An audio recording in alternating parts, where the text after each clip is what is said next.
ब्रह्ममुरारिसुरार्चितलिङ्गं निर्मलभासितशोभितलिङ्गं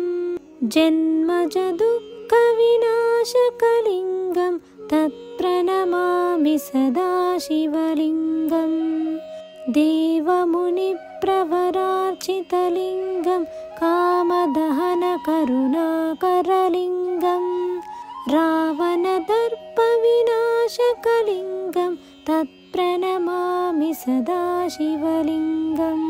सर्वसुगन्धसुलेपितलिङ्गं बुद्धिविवर्धनकारणलिङ्गं सिद्धसुरासुरवन्दितलिङ्गं तत्प्रणमामि सदा शिवलिङ्गं कनकमहामणिभूषितलिङ्गं फणिपतिवेष्टितशोभितलिङ्गं दक्षसुयज्ञविनाशनलिङ्गं तत्प्रणमामि सदा शिवलिङ्गं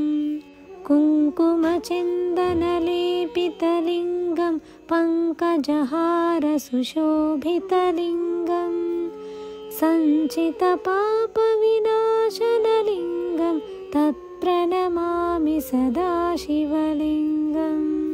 देवगणार्चितसेवितलिङ्गं भावैर्भक्तिभिरेव च लिङ्गं दिनकरकोटिप्रभाकरलिङ्गं तत्प्रणमामि सदा शिवलिङ्गम्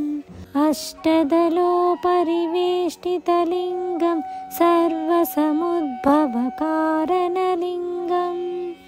अष्टदरिद्रविनाशकलिङ्गं तत्प्रणमामि सदा शिवलिङ्गं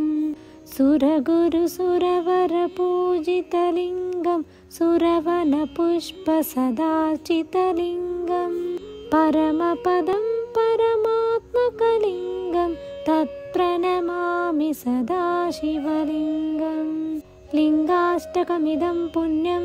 यः पठेत् शिवसन्निधौ शिवलोकमवाप्नोति शिवेन सह मोदते।